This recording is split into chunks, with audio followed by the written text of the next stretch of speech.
নমস্কাৰ বন্ধুসকল, প্ৰজ্ঞান ইউনিভাৰ্ছ চেনেলত আপোনালোকক সকলোকে স্বাগতম জনাইছোঁ। প্ৰিয় দৰ্শক, আজি আমি আলোচনা কৰিম 2026 চনৰ জানুৱাৰী মাহটো সিংহ ৰাশিৰ বাবে কেনেকুৱা হ'ব।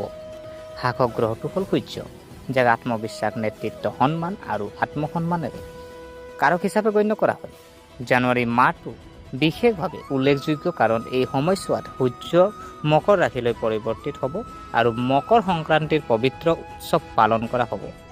আৰু শনি, মংগল, বুধ, শুক্ৰ আদি গ্ৰহৰ অৱস্থানে সিংহ ৰাশিৰ জীৱনত গভীৰ প্ৰভাৱ পেলাব পাৰে। এই মাহত আপোনাক সংযম, অনুশাসন আৰু দূৰদৰ্শিতা শিকাব। এতিয়া আহক আমি বিতংভাৱে অন্বেষণ কৰোঁ যে 2026 চনৰ জানুৱাৰী মাহটো সিংহ ৰাশিৰ বাবে কেনেকুৱা হ'ব। অৰ্থনৈতিক, কেৰিয়াৰ, চাকৰি, ব্যৱসায়, শিক্ষা, স্বাস্থ্য, ভ্ৰমণ আৰু পাৰিবাৰিক জীৱন, আৰু লগতে প্ৰেম আৰু বৈবাহিক জীৱন।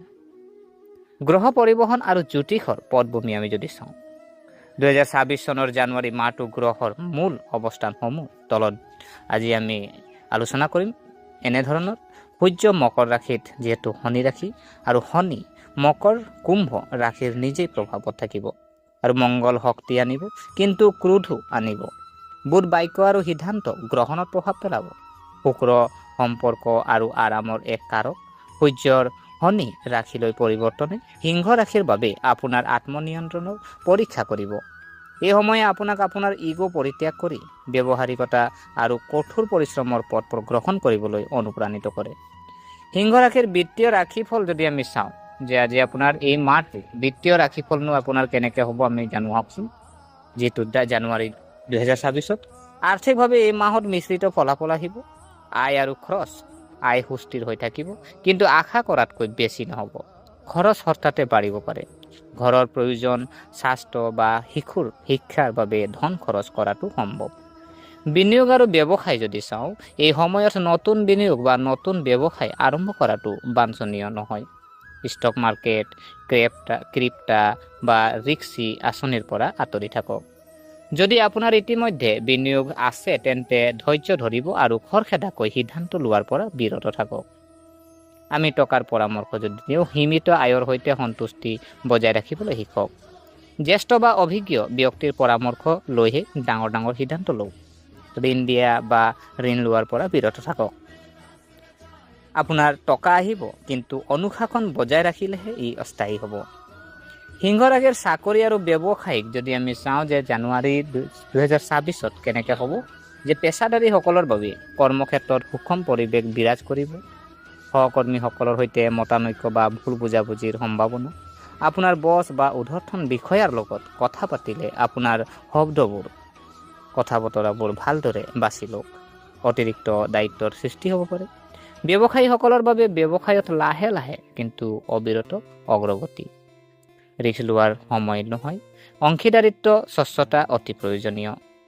কৰ্মক্ষেত্ৰত সাৱধানতা। খং আৰু অহংকাৰে লোকচানৰ সৃষ্টি কৰিব পাৰে।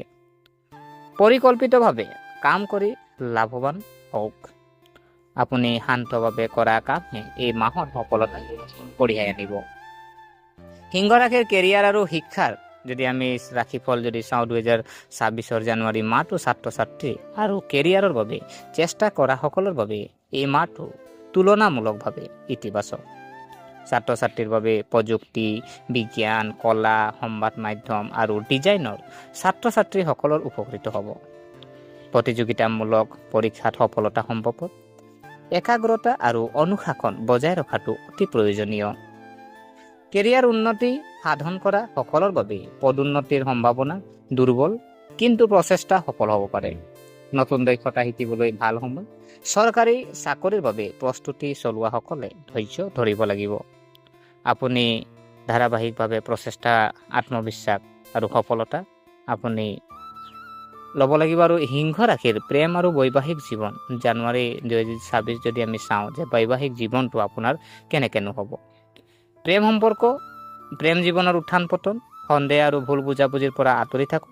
যোগাযোগ বজাই ৰখাটো অতি গুৰুত্বপূৰ্ণ। আৰু বৈবাহিক জীৱন যদি চোৱা হয়, বিবাহিত জীৱনত সংযম আৰু বুজাবুজিৰ প্ৰয়োজন হ'ব। সৰু সৰু কথাবোৰ অতিমাত্ৰা চিন্তা নকৰিব। আপোনাৰ পত্নীৰ স্বাস্থ্য বা অনুভৱৰ প্ৰতি গুৰুত্ব দিয়ক। আপুনি পাৰিলে নিজৰ ইগো এৰি মৰমেৰে কথা কওক, আপোনাৰ সম্পৰ্ক বাচি থাকিব। সিংহ ৰাশিৰ পৰিয়াল ৰাশিফল যদি আমি চাওঁ 2026 চনটো সিংহ ৰাশিৰ পৰিয়ালৰ বাবে কেনেকুৱা হ'ব। পাৰিবাৰিক পৰিৱেশ স্বাভাৱিক হৈ থাকে। পুৰণি বিবাদ পুনৰ উত্থাপন হোৱাৰ সম্ভাৱনা বৃদ্ধি। সকলৰ স্বাস্থ্যৰ যত্ন লওক। যিহেতু কি কৈছে যে পুৰণি বিবাদ পুনৰ উত্থাপন হোৱাৰ সম্ভাৱনা দেখা গৈছে। আৰু বৃদ্ধ যিসকল আছে তেখেতসকলৰ স্বাস্থ্যৰ যত্ন লওক। শিশুৰ পক্ষ যদি চাওঁ শিশুৰ বাবে অনুকূল মাহ আৰু অধ্যয়ন আৰু কাৰ্যকলাপৰ উন্নতি হ'ব। শিশুৰ আত্মবিশ্বাস বাঢ়িব। অভিভাৱকৰ বাবে বাৰ্তা যদি চাওঁ যে শিশুক পথ প্ৰদৰ্শন আপুনি বকাবকি ন। সিংহ ৰাশিৰ স্বাস্থ্য ৰাশিফল যদি চাওঁ যে এতিয়া আমি জানো যে এই মাহটো স্বাস্থ্যৰ দিশটোনো কেনেকৈ যাব। আপোনাৰ স্বাস্থ্যৰ দিশ যদি আমি চাওঁ স্বাস্থ্যৰ দৃষ্টিকোণৰ পৰা এই মাহটো বহুলাংশে অনুকূল হ'ব। সম্ভাৱ্য সমস্যা মৃদু জ্বৰ হ'ব পাৰে, চকুৰ বিষ, সংক্ৰমণ, পেশীৰ টান, প্ৰতিৰোধ আৰু প্ৰতিকাৰ যদি চাওঁ যে নিয়মীয়া আপুনি ৰুটিন যোগ আৰু প্ৰণায়াম পৰ্দাৰ সময় হ্ৰাস কৰক। ইতিবাচক দিশ কোনো ডাঙৰ বেমাৰ নাই। সিংহ ৰাশিৰ ভ্ৰমণ ৰাশিফল যদি চোৱা হয় জানুৱাৰী 2026 অপ্ৰয়োজনীয় ভ্ৰমণ পৰিহাৰ কৰক। কেৱল অত্যাৱশ্যকীয় কামৰ বাবেহে ভ্ৰমণ, যেনে ৰেল বা পথ অধিক অনুকূল। পূব দিশলৈ যাত্ৰা কৰিলে আংশিক লাভ। বিদেশ ভ্ৰমণৰ সময়ত ক্লান্তি আৰু অস্বস্তি সম্ভৱ। সিংহ ৰাশিৰ বাবে বিশেষ জ্যোতিষৰ প্ৰতিকাৰ আমি যদি চোৱা হয় 2026 চনৰ জানুৱাৰী মাহত সূৰ্য আৰু শনিৰ প্ৰভাৱৰ মাজত ভাৰসাম্য ৰক্ষা কৰিবলৈ প্ৰতিদিনে আপুনি সূৰ্যদেৱক পানী আগবঢ়াওক। ওম ঘৃৰি সূৰ্যায় নমঃ মন্ত্ৰযোগ কৰিব পাৰে। শনিবাৰে শনি গ্ৰহৰ বাবে আপুনি বন্তি জ্বলাব পাৰে আৰু ইগো ত্যাগ কৰক। সেৱাৰ মনোভাৱ গ্ৰহণ কৰক। যিহেতু মকৰ সংক্ৰান্তিৰ দিনা দান কৰক। 2026 চনৰ জানুৱাৰী মাহটো সিংহ ৰাশিৰ বাবে সংযমৰ মাহ আৰু ডাঙৰ সিদ্ধান্ত লোৱাৰ আগতে চিন্তা কৰাটো অতি প্ৰয়োজনীয়। ধৈৰ্য ধৰিলে পথটো স্বয়ংক্ৰিয়ভাৱে খোল খাব। যদি আপুনি এই মাহত নিজৰ ইগো এৰি দিয়ক, অনুশাসন গ্ৰহণ কৰক, আপোনাৰ ঊৰ্ধ্বতন বিষয়াৰ পৰামৰ্শ শুনিব, তেতিয়াহে অনাগত মাহত ভাগ্যই আপোনাৰ অনুকূল হ'ব। প্ৰিয় দৰ্শক, এয়া আছিলে যিহেতু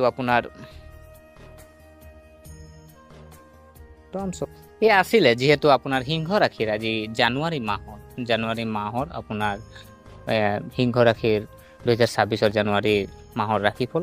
গতিকে আশা কৰিছোঁ আপোনালোকে ভিডিঅ'টো চাই ভাল পালে। যদি এই ভিডিঅ'ই আপোনাক কিঞ্চিত মানুহ লাভান্বিত কৰিলে তেনেহ'লে ভিডিঅ'টো লাইক কৰিব আৰু আপোনালোকে যিমান পাৰে ভিডিঅ'টো আপোনালোকৰ সিংহ ৰাশিৰ জাতক জাতিকাৰ ওচৰলৈ আপোনালোকে বন্ধু বান্ধৱীৰ ওচৰলৈ শ্বেয়াৰ কৰিব আৰু কমেণ্টত আপোনালোকে যে সূৰ্যদেৱ আপোনালোকে লিখিব পাৰে। আৰু আমাৰ চেনেলটো যদিহে আপোনালোকে এতিয়ালৈকে ছাবস্ক্ৰাইব কৰা নাই, অনুগ্ৰহ কৰি ছাবস্ক্ৰাইব কৰি আমাক উৎসাহিত কৰিব বুলি আশা থাকিলে পুনৰ লগ পোৱাৰ প্ৰতিশ্ৰুতিৰে আজিলৈ আমি বিদায় মাগিলোঁ। ধন্যবাদ।